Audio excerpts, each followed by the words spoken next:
Oke teman-teman sekalian, di video kali ini saya kembali ingin mengupdate informasi seputar ketenagakerjaan Indonesia, khususnya di wilayah Kerajaan Saudi Arabia. Dan sekali lagi, saya tidak akan pernah bosan mengupdate dan mengangkat tema seputar isu ketenagakerjaan Indonesia ini. Karena sekali lagi saya merasa kita ini bersaudara, kita ini anak rantau, jauh dari keluarga, dan kita tinggal di negara orang. Sehingga kita mesti tahu kira-kira isu apa yang sedang berkembang saat ini, positif dan negatifnya, kelebihan dan kekurangannya, sehingga kita dapat mengambil pelajaran, minimal waspada agar kita tidak terjadi atau terkena masalah di negara tempat kita bekerja saat ini.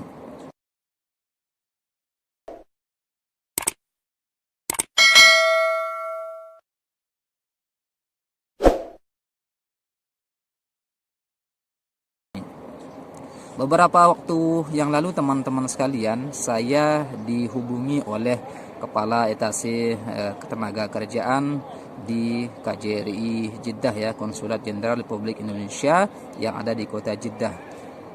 Kalau saya boleh sebutkan namanya adalah Bapak Yusuf ya, Muhammad Yusuf. Beliau ini adalah sehari-hari yang bertugas untuk mengadvokasi atau mengurus masalah ketenagakerjaan yang ada di wilayah Kerajaan Saudi Arabia, khususnya di wilayah kerja KJRI Jeddah. Beberapa waktu yang lalu beliau menghubungi saya lewat telepon dan juga lewat WhatsApp.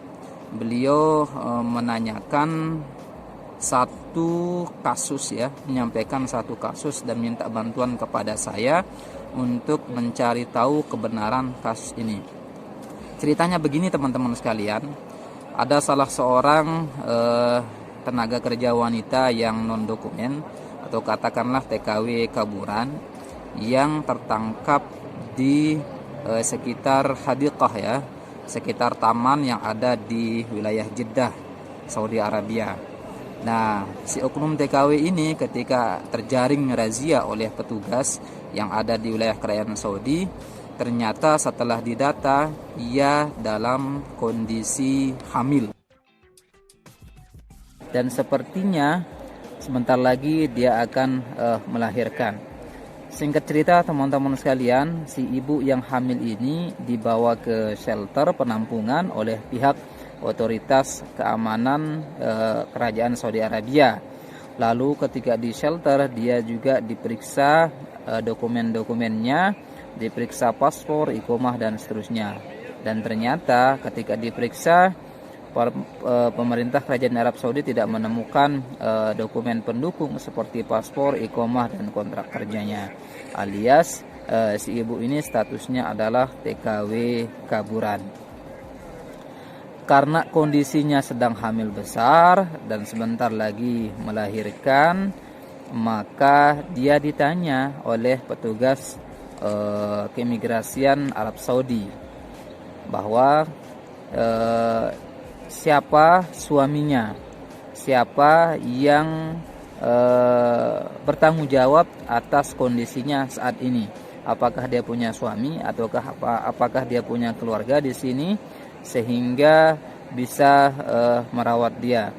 Ternyata si ibu ini mengatakan bahwa dia tidak punya keluarga, dia sudah diceraikan oleh suaminya dan saat ini dia sedang mencari jalan untuk bisa pulang ke Indonesia melalui program tarhil begitu ya. Singkat cerita, lagi teman-teman sekalian, pihak Jawazat kemudian menghubungi perwakilan dari KJRI Jeddah. Lalu karena diberitahu oleh pihak Jawazat, maka petugas dari KJRI menjemput si ibu ini, lalu menanyakan perihal kasus atau kondisi seperti apa yang menimpa oknum tersebut sehingga sampai terjaring dalam razia yang dilakukan oleh pihak Jawazat. Nah, berdasarkan hasil yang investigasi yang dilakukan oleh pihak KJRI, ternyata si ibu ini punya suami yang bekerja di salah satu perusahaan yang ada di Makkah Al-Mukarramah. Nah, kemudian tidak lama setelah dia hamil, ternyata sang suami itu, oknum suaminya itu menceraikannya, dan akhirnya dia kemudian terlunta-lunta dan tidak ada yang bertanggung jawab atas kehamilannya tersebut. Ketika ditanya oleh pihak KJRI siapa nama si oknum suami yang menceraikannya sehingga yang menyebabkan dia terlantar saat ini. Nah, berdasarkan pengakuan si ibu itu, tersebutlah nama seseorang berinisial MS gitu ya. Jadi si MS ini telah menikah sebelumnya dengan si ibu ini, kemudian dalam kondisi hamil si ibu ini diceraikan oleh si MS. Nah, Pak Yusuf ini selaku penanggung jawab bagian etase ketenaga kerjaan di KJRI Jeddah kemudian menghubungi saya mencari tahu keberadaan sosok MS ini, karena ternyata setelah ditelisik si MS ini bekerja pada perusahaan tempat saya bekerja juga. Nah, setelah saya mengantongi tanda-tandanya, bukti-bukti orangnya, foto dan seterusnya, maka saya kemudian mencari tahu siapa sosok MS ini dan di mana keberadaannya saat ini. Mendapat tugas dari KJRI itu, saya kemudian mencari tahu di mana letaknya. Akhirnya singkat cerita ketemulah sosok MS ini. Kemudian saya langsung menanyakan kepada orangnya, mengkonfirmasi apakah memang benar dia pernah menikah dan punya istri yang wajahnya mirip dengan orang yang terjaring dalam razia yang dilakukan oleh kepolisian Saudi Arabia.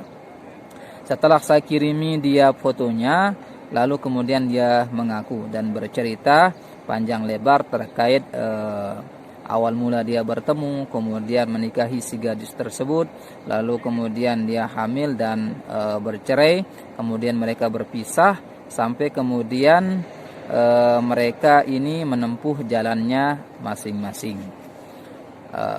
Hasil ini kemudian saya sampaikan kepada pihak KJRI dan KJRI meminta tanggung jawab terhadap kondisi si ibu ini yang saat ini sedang hamil besar, kemudian sebentar lagi dia akan melahirkan. Karena menurut keterangan pihak KJRI, si ibu ini mengaku bahwa mantan suaminya ini tidak mengakui anak yang dikandung di dalam perutnya tersebut. Coba bayangkan teman-teman, dalam kondisi hamil, tidak punya keluarga, jauh dengan keluarga, berada di negeri orang, ternyata mantan suaminya tidak mengakui anak atau janin yang ada di dalam kandungannya. Maka Pak Yusuf meminta kepada saya agar sang mantan suami ini mengakui bahwa si janin tersebut adalah memang hasil dari hubungan mereka ketika mereka berstatus suami istri. Teman-teman sekalian, yang ingin saya katakan kepada teman-teman sekalian bahwa sekali lagi saya tidak bermaksud untuk menyalahkan siapa-siapa. Saya juga tidak bermaksud untuk membongkar aib seseorang. Saya juga tidak bermaksud untuk merasa benar sendiri. Tetapi ini adalah bentuk rasa kepedulian saya kepada rekan-rekan PMI dimanapun berada, bahwa sesungguhnya kasus seperti ini jangan sampai terulang.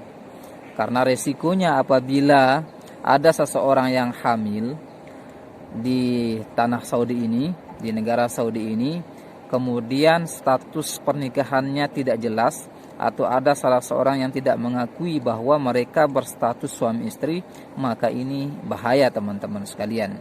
Menurut Pak Yusuf, apabila lelaki tersebut, si oknum MS ini tidak mengakui bahwa mereka punya hubungan suami istri sebelumnya kemudian bercerai, maka mereka akan dikenai pasal perzinaan yang ada yang berlaku di wilayah Kerajaan Saudi Arabia.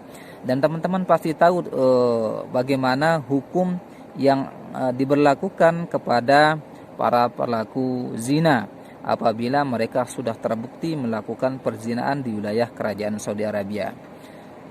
Teman-teman pasti tahulah kira-kira apa delik hukum atau pidana yang akan dikenakan kepada para pezina yang ada di wilayah Kerajaan Saudi Arabia. Jadi Pak Yusuf ini meminta agar si oknum MS ini mengakui saja. Kalau mereka sudah mengakui bahwa mereka pernah punya hubungan suami istri yang sah, mereka pernah menikah, kemudian pernah berumah tangga, lalu dalam perjalanannya kemudian mereka bercerai, dan ternyata sebetulnya tidak ada masalah misalnya seandainya kedua belah pihak mengakui bahwa anak yang terkandung dalam janin yang dikandung oleh ibu tersebut adalah anak mereka berdua. Meskipun kemudian mereka berstatus saat ini sebagai orang yang bercerai gitu, antara mereka kedua mereka sudah tidak berumah tangga lagi.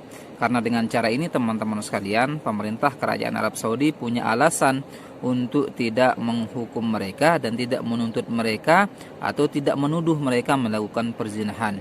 Untuk diketahui teman-teman sekalian, hukum zina bagi para pelaku zina yang ada di wilayah Kerajaan Saudi Arabia itu cukup berat. Bisa berupa cambuk, bisa juga dalam mereka dihukum rajam. Jadi hukum cambuk itu mungkin sekedar dipukul gitu ya, dengan memberikan efek jerah. Tapi kalau mereka status suami istri kemudian melakukan perzinahan di luar nikah, maka mereka bisa dituntut dengan hukuman rajam, yaitu dilempar sampai dengan meninggal dunia. Jadi amat berat resiko yang akan mereka hadapi apabila mereka tidak bertanggung jawab atas apa yang telah terjadi, apa yang telah mereka lakukan selama ini. Jadi teman-teman sekalian, ini warning, ini adalah bentuk keprihatinan kita, dan ini adalah sekaligus pelajaran untuk kita semua. Jangan sampai kasus seperti ini, kasus serupa terjadi menimpa teman-teman kita yang bekerja saat ini di wilayah Kerajaan Saudi Arabia. Itu saja dulu informasi yang saya sampaikan pada penghujung tahun 2020 ini. Semoga bermanfaat bagi sahabat-sahabat sekalian, dan jangan lupa dukung terus channel ini dengan cara klik tombol like dan subscribe bagi yang belum. Jika dirasa video ini bermanfaat, silahkan kalian share sebanyak-banyaknya ke akun sosial media kalian. Dan apabila ada yang ingin ditanyakan atau yang ingin diperjelas, silahkan kalian tulis pertanyaannya di kolom komentar. Saya ucapkan selamat tahun baru, selamat berlibur bagi yang ingin berlibur, dan saya doakan semoga kalian dalam kondisi sehat walafiat, tidak kurang satu apapun. Sampai jumpa di video berikutnya. Assalamualaikum warahmatullahi wabarakatuh.